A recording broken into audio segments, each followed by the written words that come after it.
Jess, do you know at all that in North America a pineapple is like a secret symbol for swingers?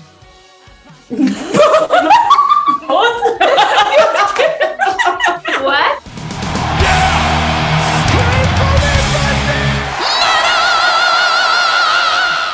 Hey everyone, welcome to the channel. My name is Belgian Jasper. If this is your first time in the channel, hit subscribe right now.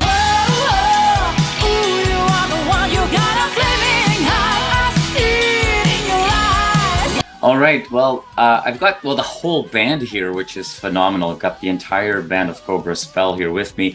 So ladies, you've been touring like crazy, had a bit of a hectic schedule, had some festivals as well. Now there's a little bit of a break right now, if I think I understand correctly. So is everybody just extremely tired and not because it's late in Europe as we're having this conversation? No, we're not tired. We're actually very hungry for more. We did have some tours behind the back. We had some changes with the lineup, and we want to come back stronger than ever. So we are really working hard this latest weeks on crafting, the future, pretty much, planning what is coming. We are negotiating stuff together. Like, we're working on a lot on what's coming in the future, and hoping we can, conquer our dreams together.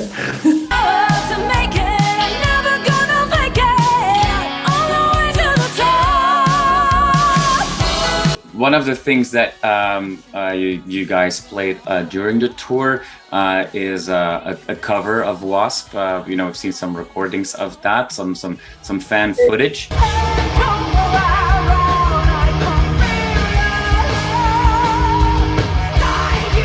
Song that is not played live anymore by W.A.S.P, because of Black Lawless's, beliefs and stuff. In beliefs, yes.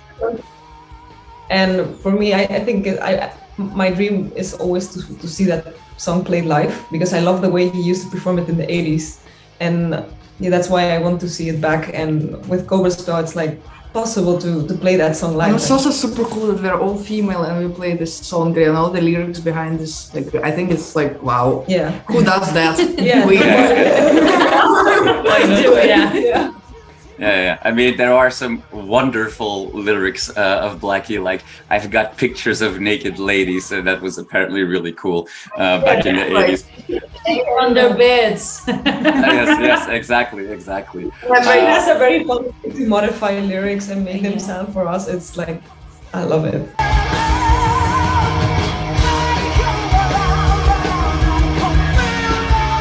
It's kind of scary as an all-female band to express yourself in this way, because very soon you'll get labels as attention seeker, or you're just doing it for the fame or anything. But we really have a big passion for this, and we love this sleazy style of music. We're into that stuff. So I think good, it's fine, but it should be also fine when women do this.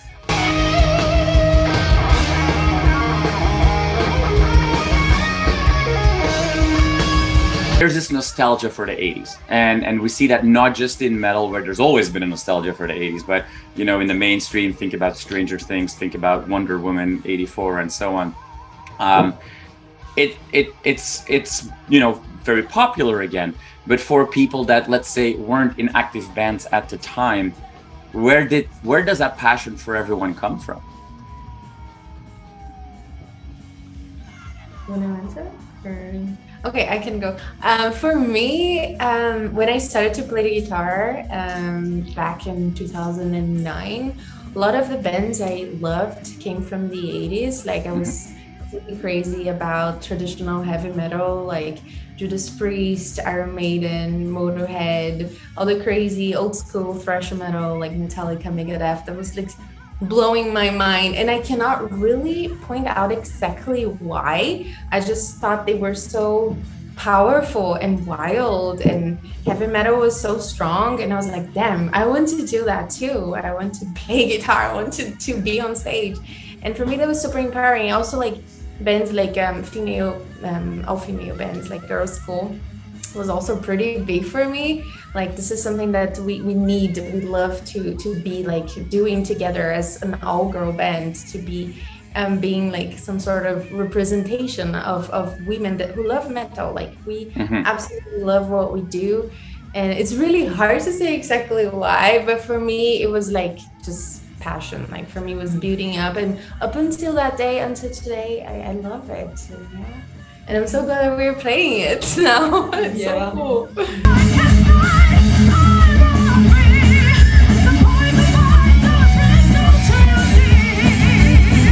For me, it was mainly my dad. He used to play this music at home on the car. And actually, the first couple of concerts I went with him were AC/DC, Rolling Stones. So yeah, from my dad for sure, yes. Yeah. Now, does that mean that because the 80s were already, that's when metal really started to diversify quite a bit? We know that Sonia's a big Kiss fan or grew up with Kiss, but does that mean that on the road you guys have all these arguments about like AC/DC was the greatest band of all time, or Judas Priest or Kiss? And can you do that in somewhat of a civil way? Because I can't with my friends. Yeah, we all have different tastes, but still we are connected to this metal thing. So yeah. The best decade in life was 80s because of video games and music. And cars and architecture. Cars. And there was no social media, which I also like it's that. true. Yeah, actually that is. So our conversations go this way.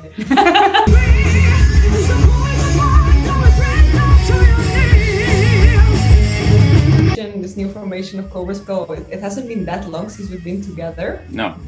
Though the connection has been quite magical.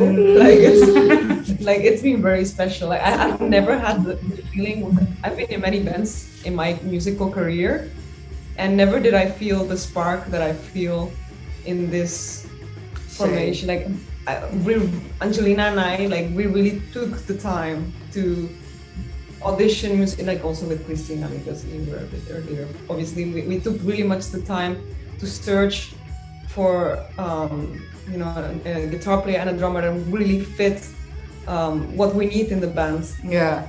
We took the time. But then we was even more lucky than we was thinking about, and we get those beautiful people, and it's like I couldn't say that we need someone like this because I didn't know that people like that existed.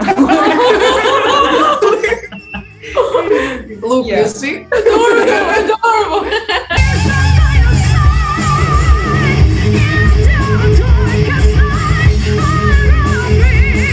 I remember when and I think Sonia, that was you, but I remember when you were posting about not only some changes are happening with the lineup. The Chris New Singer was kind of like confirmed, given that you're doing live performances with the band. But if I remember correctly, you specified like, hey, we are starting the journey for additional musicians, and it seemed like they had to be female. And you already mentioned earlier that, we want to be a representation, we want to have, more women in metal. So that was a conscious decision. Was that something that, as you started Cobra Spell, 4 or 5 years ago, or at least that when the seed was planted, was that always the sort of the goal? Not really. I never really put that much importance into choosing by gender. Mm-hmm. I didn't really feel like I wasn't really aware of it. I just wanted to work together with people that seemed cool to me. Right. That was the main goal. People that had the same passion of 80s. Doesn't matter, Angelina was a good friend of mine, and she wanted to play bass, and she had the same dream as me, and that's kind of how we got together. It wasn't really I'm looking for a woman that plays bass. No, it wasn't really like that. It was like I didn't really care in the beginning, though I've been in all-female bands before, and I had the realization of what kind of effect it has on other women. Certainly when I was in Crypta, I realized how many young women, girls even, would we made a fan video once. Every single fans could make a guitar video of a single that we released with that band, and many girls would send their guitar videos and their drumming videos, and it was so amazing. I never saw that it could have such an effect on and this for me was a big impression, a huge impression. And for a very long time, I felt like I had, as a woman in metal, because we're very, very little women in this style, I feel like I have the responsibility to help out other women or girls to get out there, because I have this platform that I can promote others.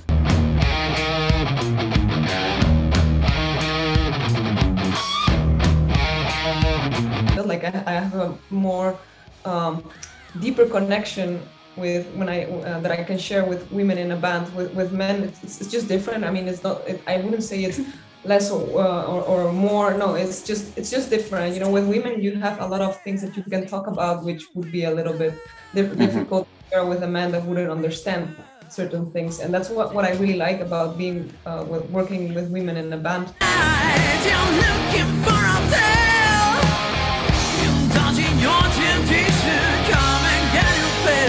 It's the most normal thing in the world for a band that is right now at, you know, a couple of EPs, couple of singles. That lineup changes, you know, like that happens all the time. Think about Iron Maiden. I think 40 people were part of Iron Maiden before the first album came out, right? But today, that then happens in the open, and a lot of people have opinions about that, and so on. For some of the more experienced members in the group, if you will, as you're going through these auditions and getting people on board, is that like a proactive conversation you have of like, hey, the moment we put a post out with a new member, there's gonna be so many people that are gonna, you know, both say positive things but also negative things without listening, without ever going to a show or what have you. Is that part of being a band in 2022, that you have to have that conversation? And maybe even more so if it is an all-female band than with an average band? I don't think that we had any kind of this conversation. What do you mean? Like saying, I don't know. No, I feel like for me particularly, when I joined the band, everything was super clear. Sonia was always so clear and open about basically everything that's going on in the band and also that happened in the past. And of course, I wouldn't be joining a band if I wasn't prepared to like be part of it. And also, like, I feel for all the girls as well. If it's much, it's much. Yeah, we knew already what the girls, and we knew who we would be working with. And of course, there's definitely full transparency on the whole history of the band. You know, we know everything. We have gone through some very rough moments. This is super, super normal in bands. You know, I've seen bands before. I've seen many things happen in bands. Changes happen to every single band.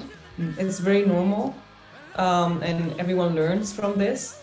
And as I think it's fair when there's new members joining in the band, that before they join, they get full transparency, and also while they have joined, they get full transparency on the structure of the band, of how things work in the band, where does go, how does it work, and also what the history is from the band. And we really took the time, like before Noelle and Jess joined the band, we had a call, we talked it out, we even written the whole structure of the band in a document, you know, that it's written down. We really took time, so we can avoid at all costs that any kind of miscommunication might happen.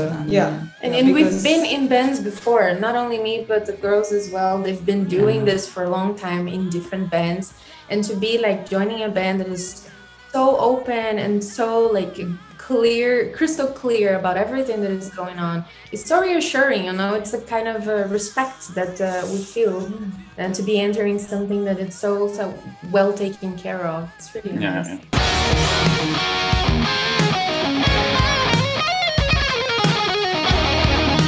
I mean, everyone has an opinion. It's okay. But sometimes people like to just create a sensation, you know, and that's kind of sad. You know, I've had in my career a lot of experiences that people like to work with me to get exposure, and then they try to act very kind with me, and then they get away with what they could get from me, and then they move on. And you know, I've seen that happen many times. It's kind of like a bit, you know, not very cool, but it happens. And then they say shit out on the internet, and you know, I don't like feed that kind of negativity.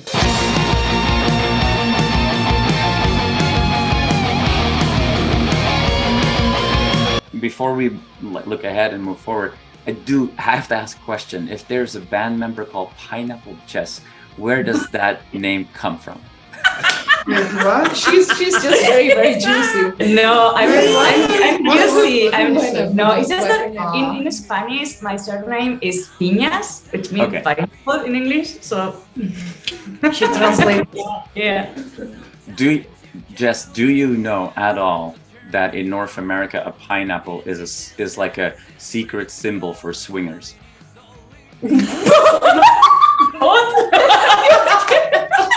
What? Approved.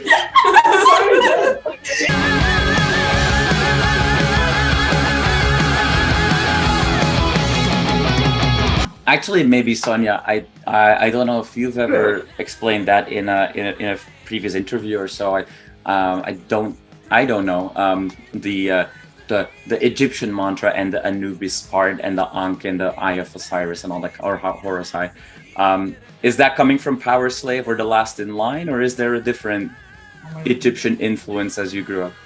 Well, it's kind of it was very abstract decision that I made, honestly. My passion for Egyptian mythology was when I was very tiny. My mom studied Egyptian history when she was young, and the grandmother of my mother also. So it was like some kind of thing, like everyone in my mother's line had a kind of a passion for that.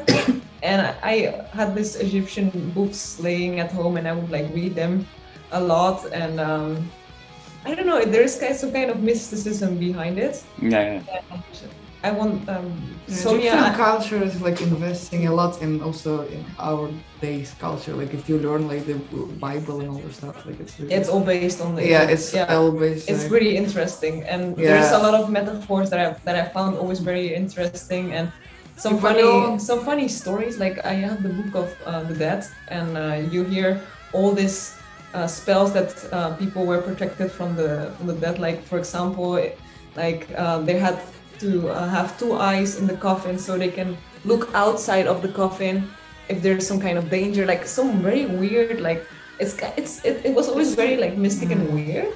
Mhm. So I like weird stuff. I don't know. I'm just a weirdo. They're weird. And besides that, I wanted to change my name to Sonia Anubis because my second name nobody can spell it, and not word. I had to change it to something a bit cooler. So Sonia Anubis became the Horus Eyes. Yes, it was an abstract decision that I just had like, okay, let's just do it. But yeah, the real meaning behind it is protection. You know, the Horus Eye means protection. And there is a different symbol called the Hand of Fatima, which is a hand with an eye, which also represents protection. And I combined both symbols together as a sign of protection. And it's something that I see as a ritual. I cannot play without it on stage. Right, yeah.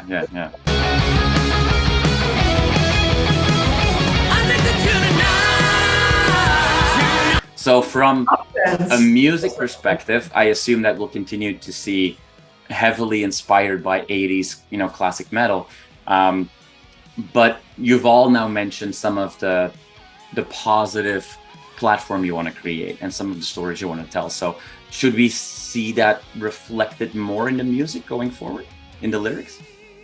I think it's a bit reflect like of coming. What we realized, while we were touring, certainly now with the lineup changes, the way of writing lyrics has changed a little bit. Right. Right now we have Christina, and Angelina and I wrote also a lot of lyrics together, and I want to do it as a full band effort, the lyric thing, because I realized that we can come up with a lot of ideas from the experiences that we go through. Like when we were on tour, we were like pooping lyrics. We came up with a lot of funny stuff, and the beginning, the first EPs, where honestly all the songs are kind of almost about the same theme. Right. And I feel like now the songs have, to me at least, like for example, the new music that we're gonna release has a lot more meaning. It has a lot more meaning, I think, for everyone. Like, Yeah. I mean, Addicted to the Night had a lot of meaning for me also, but I think that what is coming now is way more. realistic, kind of. Yeah, it's more based on personal Right. experiences. And feelings and. But yeah, I cannot speak for the lyrics that were written before, since the member that wrote the lyrics for those EPs is out, obviously. But you know, and as for the compositions, yeah, it's gonna be 80s. I can only tell you that because some songs are a little bit faster, some songs are a little bit slower and groovier. Some are gonna be a little bit easier to listen, meaning like AOR kind of. Yeah, more AOR, and so we might have some ballads too. We already have some ballads, but yeah, we're working on it. It's all gonna be like a time machine to the 80s. Yeah. Right. Yeah. And should we mentioned the Blast from the Past festival in a few months? People that will come and watch you guys, should they expect to see some of that new stuff already coming their way, or would that be too early? Who knows?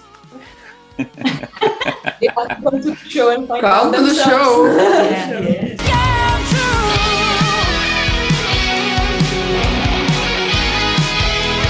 I want to thank you. First of all, thank you for all joining on this call. I hope it was fun for you guys. It was fun for me to talk to all of you at the same time.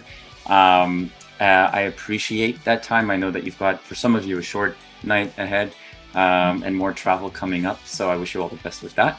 And I'll keep my eyes open on all of whether or not you like social media, the social media platforms, to see what's next, and count down the days for this new single and album. I do like social We media. do, yeah.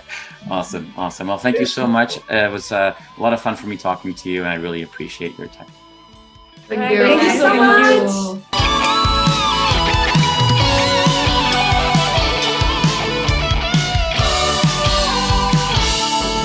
You are awesome for watching this video. Click right here to see more content like it and subscribe to the channel.